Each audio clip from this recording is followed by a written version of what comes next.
இன்றைய இறையாசிர் மத்தேயு 25:29. உள்ளவர் எவருக்கும் கொடுக்கப்படும், அவர்கள் நிறைவாக பெறுவர். இல்லாதோரிடமிருந்து அவரிடம் உள்ளதும் எடுக்கப்படும். அன்புக்கினியவர்களே, இன்றைய இறைவார்த்தை நமக்கு சற்று வருத்தத்தை கொடுக்கலாம்.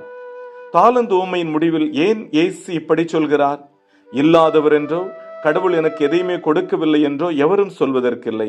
இல்லாதவரிடமிருந்து அவரிடம் உள்ளதும் எடுக்கப்படும் என்றால் அவரிடமும் ஏதோ இருந்திருக்கிறது, ஆனால் அதை இருப்பதாக கூட அவர் உணரவில்லை என்பதுதான் அங்கு உண்மை. நம்மிடத்தில் உள்ளதை நாம் மதிக்க கற்றுக்கொள்ள வேண்டும்.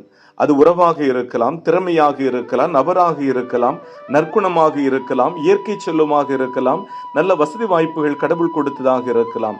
உறவுகளை, நபர்களை நாம் மதிக்கவில்லை என்றால் நாம் இழந்து விடுவோம். நம் திறமைகளை, நற்குணங்களை நாம் உணரவில்லை என்றால் நாம் அதை எப்படி வளர்த்தெடுக்க முடியும்?